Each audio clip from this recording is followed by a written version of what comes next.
Bien, este, bueno, veremos lo que son las cartas de invitaciones y qué se debe hacer cuando te llega una carta de invitación. Bien, para empezar, vamos un ejemplo de una carta de invitación.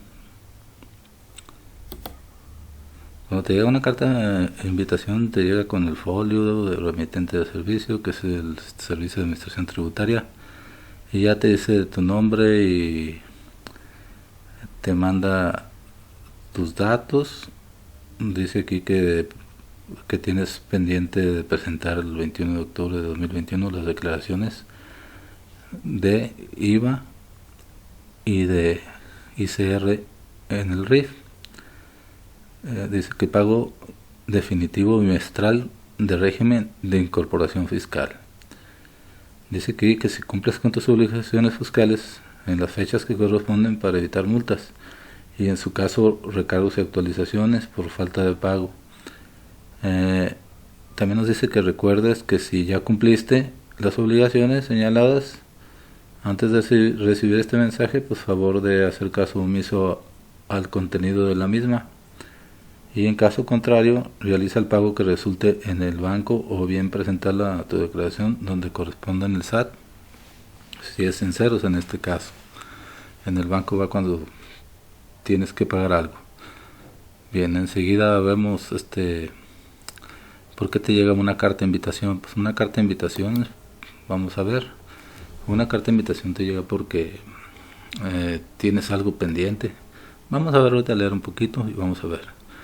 Dice, el artículo 2 del Servicio de Administración Tributaria tiene la responsabilidad de aplicar la legislación fiscal y aduanera con el fin de las personas físicas y morales que contribuyen proporcional y equitativamente al gasto público. Nosotros sabemos todos que al tener un ingreso pues debemos de contribuir como personas físicas y morales, debemos de contribuir en manera proporcional y equitativamente. Pues hay algunos, en este caso, pues hay algunos regímenes que no son equitativos. Si nos fijamos, si fuera la ley aplicada a la Constitución, pues todos deberíamos aplicarnos igual. Y vemos que hay diferentes regímenes y se aplican de manera diferente, pero no estamos hablando hoy de eso, pero eso es algo importante. Bien, aquí dice que de fiscalizar a los contribuyentes para que cumplan con las disposiciones tributarias y aduaneras y de facilitar e incentivar el cumplimiento voluntario de dichas disposiciones y de generar y proporcionar la información necesaria para el diseño y la evaluación de la política tributaria. Bien, ese es el artículo 2 del Servicio de Administración Tributaria. Pues nos dice que la carta de invitación es para facilitar e incentivar el cumplimiento voluntario de dichas disposiciones fiscales. Pues aquí nos está dando una oportunidad de que lo hagamos en forma voluntaria. Esto quiere decir que si es voluntario, te está dando la oportunidad, no te está multando y te está dando la oportunidad de que lo hagas antes de recibir una multa. Aquí nada más te va a requerir y tú tienes, te da creo 3 días para que vayas a tu buzón tributario vayas a tu buzón tributario, lo revises tus mensajes y si no respondes bueno, ya cuando es requerimiento en esos 3 días, sí puede caer una multa, pero ya hablando de requerimientos, en el caso de las cartas de invitaciones puede durar un poquito más. Bueno, ahorita estamos viendo lo que es una carta de invitación, y una carta de invitación según el artículo 2 del Servicio de Administración Tributaria te dice que lo puedes hacer en forma voluntaria, y eso quiere decir que te está dando tiempo de hacerlo, ¿no? O sea, no te está multando todavía. Pasamos al siguiente. Dice, ahora vemos que dice el artículo 33 del Código Fiscal. El artículo 33 del Código Fiscal de la Federación establece que la autoridad para mejor cumplimiento de sus facultades y promover el cumplimiento en materia de presentación de declaraciones, así como las correcciones a su situación fiscal mediante el envío de propuestas de pago de declaraciones prellenadas y comunicados para promover el cumplimiento de sus obligaciones fiscales, los comunicados para informar sobre la inconsistencia detectadas o comportamientos atípicos, el envío de los documentos antes mencionados no se considerará inicio de facultades de comprobación por parte de la autoridad. El artículo 33 nos dice, así ya en pocas palabras, que el envío de una invitación es una propuesta de pago de tu declaración y es un comunicado para promover el cumplimiento de tus obligaciones fiscales. Y en este comunicado te lo manda porque tienes alguna inconsistencia que ya te detectó Hacienda, ya sea por comportamientos atípicos o por obligaciones que no presentaste. Y dice también que esto no es el inicio de facultades de comprobación por parte de la autoridad. Es una carta de... Esto nos está diciendo el artículo 33 que todavía no va a ser, o sea, todavía no se considera inicio de facultades de comprobación por parte de la autoridad cuando te manda una carta de invitación o algún exhorto. Dice que también la autoridad, cuando ya te hace un comunicado o una carta de invitación, es porque ya te detectó inconsistencias o comportamientos atípicos. Aquí en las inconsistencias y comportamientos atípicos, pues puede ser que si tú, vamos a ver, un comportamiento atípico es, por ejemplo, que tú estás declarando una cantidad mensualmente y te has mantenido todo el tiempo en un promedio de ingresos y egresos y en una ganancia considerable todo el tiempo, o sea, mantenida en un nivel. Cuando el gobierno ve que te mueves mucho, o sea, que ve algo irregular, dice, no, pues este tiene tantos ingresos, me estaba pagando tanto y ahora no me está pagando, o los ingresos se ven un poquito desproporcionados a lo que estamos viendo siempre, pues para Hacienda ya es un comportamiento atípico. O cuando te ven inconsistencias, pues una inconsistencia puede ser algún error que hayas tenido en la declaración, o puede ser que ya te haya revisado, por ejemplo, el estado de cuenta y pues, no den tus ingresos que estás declarando con los ingresos que tienes en tu estado de cuenta, por ejemplo. Vamos a ver el siguiente punto. Dice, ahora vamos a ver lo que dice la jurisprudencia 2A, diagonal J 110 y 2019. Y entre paréntesis la 10A. Dice, la segunda sala de la Suprema Corte de Justicia de la Nación, dice, carta de invitación. La resolución que desestima la solicitud aclaratoria del contribuyente sobre su situación fiscal derivada de aquellas no es impugnable en el juicio contencioso administrativo derivado de lo antes expuesto. Podemos concluir que la aclaración de la carta de invitación es decisión del contribuyente, sin perder de vista que si la autoridad envió una carta de invitación es que detectó posiblemente alguna inconsistencia fiscal al contribuyente. Es muy parecido, se fijan, la jurisprudencia es muy parecida al código fiscal. La única diferencia de la jurisprudencia tiene aquí, la jurisprudencia tiene la diferencia de que dice que, o sea que ya la autoridad detectó posiblemente alguna inconsistencia fiscal. Bueno, eso es igual a lo anterior. Pero aquí nos dice que la aclaración de la carta es una invitación, es la decisión del contribuyente, o sea, sin perder de vista que si la autoridad envió una carta de invitación.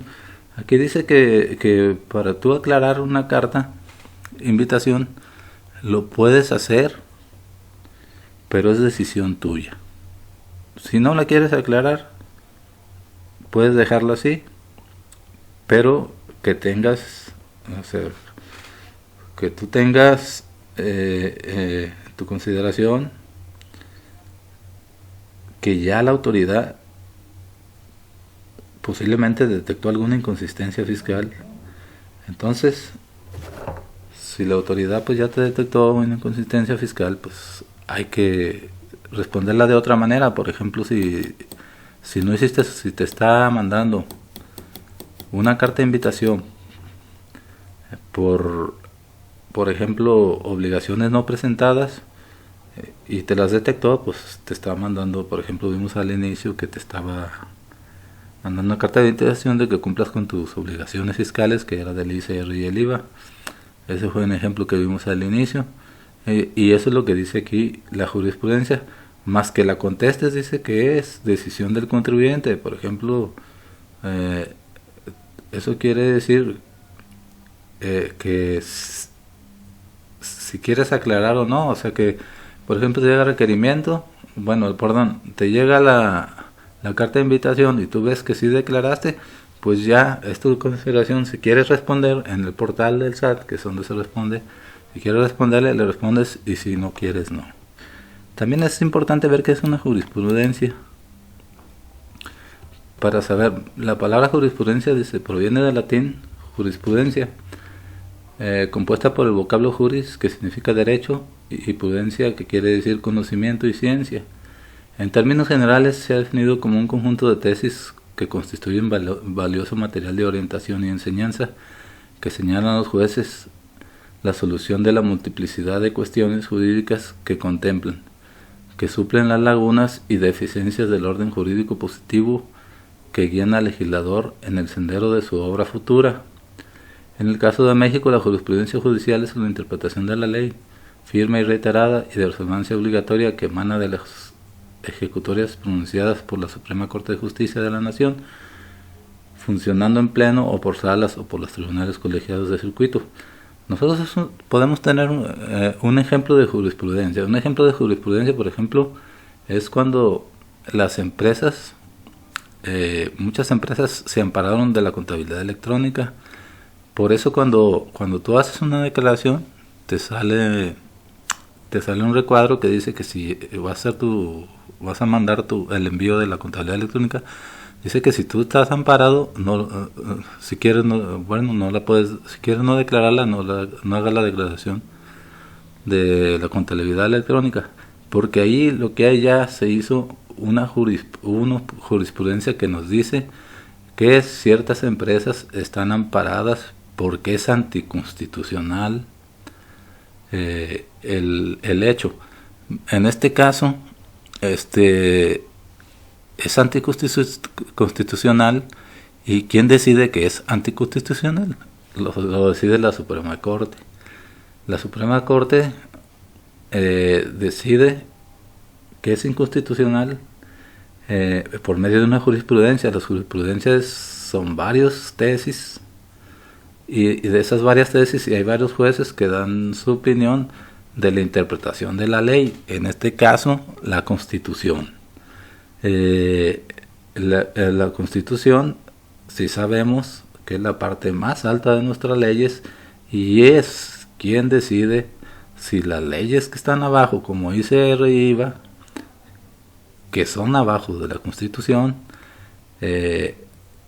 y tienen alguna laguna, entonces o hay algún amparo en este caso, porque no está bien entendible, o está actuando de mala fe por ejemplo, en este caso el SAT, quien emite la ley, a veces los senadores o diputados, o el Ejecutivo.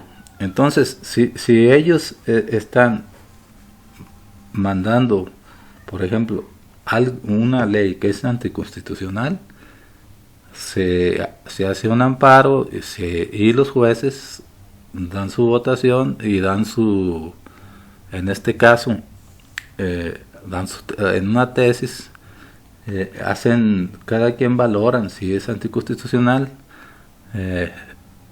leen el amparo, de qué se trata, y ellos deciden si es anticonstitucional o constitucional, y de ahí viene la jurisprudencia. La jurisprudencia se basa en la Constitución. Entonces los jueces determinan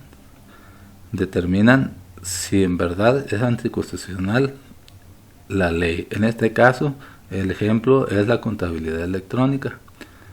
Entonces, hay un amparo de la contabilidad electrónica y salió una jurisprudencia que nos ayuda en este caso. a que no se haga, a que no se a que varias empresas están amparadas y no se haga la contabilidad electrónica, no se presente. En este caso vamos a ver, aquí hay una jurisprudencia que tiene número y habla de las cartas de invitaciones y dice que es de decisión del contribuyente sin perder de vista que la autoridad envía una carta de invitación. Esta es una jurisprudencia. Para que llegara a esta jurisprudencia tuvo que haber una resolución y tuvo que haber una tesis y de ahí dieron su punto de vista si era constitucional o anticonstitucional, y la Suprema Corte decidió que la invitación era decisión del contribuyente, el concluir la aclaración. Entonces esta es una jurisprudencia más o menos para que lo entiendan. Enseguida vemos la aclaración de carta de invitación o exhortos de obligaciones omitidas, pero aquí ya viene la regla 2.12.15 de la resolución miscelánea. Aquí ya estamos hablando de otra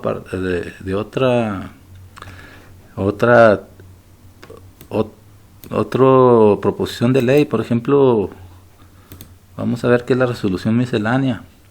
Primero, ¿qué es la resolución miscelánea fiscal? En primer lugar, la resolución miscelánea fiscal es un documento con vigencia anual que agrupa y facilita perdón, el conocimiento de las reglas dictadas por las autoridades fiscales en materia de impuestos, productos, aprovechamientos, contribuciones y mejoras de derechos federales. Bien, para empezar, la resolución miscelánea fiscal dura 1 año. Y es un documento con vigencia anual, dice aquí, y agrupa y facilita el conocimiento de las reglas dictadas. Se agrupa y facilita el conocimiento por las autoridades fiscales en materia de impuestos, productos. Aquí es una ley opcional, que es otra opción de ley que nos da para nosotros decidir por cuál reglamento nos vamos, en caso que haya dudas en el impuesto a la renta, o si el gobierno te quiere dar una opción de aplicar un reglamento o una ley, te va a decir, ¿sabes qué? Tenemos el artículo tal, pero te voy a dar la opción de que puedas hacerlo según el reglamento tal. Entonces, ese es lo que viene haciendo la resolución miscelánea, de otro tipo, es otro, como si fuera otra ley que también tiene el impuesto sobre la renta, tiene el IVA, y tiene código fiscal y hace ciertas modificaciones y aclara, te ayuda a aclarar ciertas dudas que tengas. En un caso y en otros casos te puede dar opciones. Te puede decir, puedes optar por estas facilidades, o te doy estas facilidades. Entonces tú, si quieres, optas por ellas, y si quieres, no optas. Esa es la resolución miscelánea. En su regla 2.12.15, si se fijan, ya teníamos el código fiscal, lo que es su artículo de código fiscal. En su artículo nos explicaba lo de las cartas de invitaciones, pero ahora en el reglamento de las cartas de invitaciones y exhortos de obligaciones omitidas, que es la regla 2.12.15 de la resolución miscelánea, aquí ya te va a explicar otra cosa. O sea, te va a explicar como un reglamento. Dice, cuando las personas físicas o morales reciben una carta de invitación o exhorto, aquí está aclarando, si se fijan, lo que la ley decía, el código fiscal, mediante el cual cualquier autoridad del SAT solicite se acredite el cumplimiento en la presentación de declaraciones a que esté sujeto de conformidad con las disposiciones fiscales aplicables por algún impuesto, concepto, periodo y ejercicio. Podrán realizar la aclaración correspondiente ante la administración desconcentrada de recaudación más cercana a su domicilio fiscal, de conformidad con lo establecido en la ficha del trámite, artículo 128 del Código Fiscal de la Federación, aclaración de requerimientos o carta de invitación de obligaciones omitidas, contenido en el artículo 1, anexo 1A, contenido en el anexo 1A. Lo dispuesto en el presente regla no será aplicable tratándose de las cartas de invitaciones emitidas por la Administración General de Grandes Contribuyentes. Para empezar, quita a los grandes contribuyentes, todos los demás no. Aquí se me hace anticonstitucional que para unos sí, para otros no. Bueno, aquí se fijan, en el reglamento nos dice, perdón, en la regla 2.12.15 de la resolución miscelánea nos dice cómo se aclaran las cartas de habitación y te dice que lo hagas en forma presencial en una oficina cerca, la más cerca que tengas tú, o puede ser también por la página del SAT, en el portal del SAT también puede ser la aclaración. Pero si se fijan, esto dice la resolución miscelánea, pero la resolución miscelánea ya es después del impuesto, perdón, del código fiscal, y es después de la Constitución. Entonces aquí, ¿quién manda? La Constitución. Y de dónde viene, bueno, esta parte, si tú quieres hacer esto que está aquí, esta regla, si la quieres llevar, la haces y le aclaras, ¿sabes qué? Yo ya hice la declaración o no la hice, no sé, tendrás que aclarar aquí. Pero si tú no quieres, te vas acá. Si tú no quieres, te vas a la jurisprudencia. La jurisprudencia viene de la Constitución y la Constitución es la que manda, porque por ejemplo, la pirámide de leyes, primero está la Constitución, después vienen las demás leyes. Luego presentaremos la pirámide de leyes en una chance que tengamos. Antes está la ley de ingresos, está el código fiscal, entonces aquí, para cuando ya llegues a lo último, pues no necesita que no exista esta jurisprudencia. Esta jurisprudencia ya te dijo que es decisión del contribuyente, aunque la ley te diga otra cosa, la jurisprudencia viene de la Constitución y viene de la Suprema Corte, que ellos deciden y analizan si es constitucional lo que diga la ley. Aquí es donde tú te puedes defender y es otra opción que se te da. Entonces, antes también está el artículo que estábamos viendo, el 33 del Código Fiscal, que también está delante del reglamento que te está dando el Código Fiscal. Entonces, aquí, para terminar, yo, de mi preferencia, yo no lo aclararía. Yo, si tuviera, más bien, lo que haría yo, por ejemplo, en un requerimiento que tengo unas obligaciones sometidas que pusimos al inicio, ¿qué hago yo? Ah, caray, se me olvidaron. Me pongo a hacerlas y no aclaro nada. Y con eso ya no pasa nada porque fue decisión del contribuyente según la jurisprudencia. Bien, pues si les gustó el tema, les pido que se suscriban para dar más temas sobre este tipo de temas. Nos vamos a ir tema por tema. Mis temas son para principiantes, no son temas muy fuertes, pero ahorita son para principiantes y para las personas que no entiendan ciertas cosas, lo vayan a entender. Pues les pido que se suscriban y le den like para seguir tratando temas. Y con esto terminamos. Gracias por atender a los temas que estamos dando.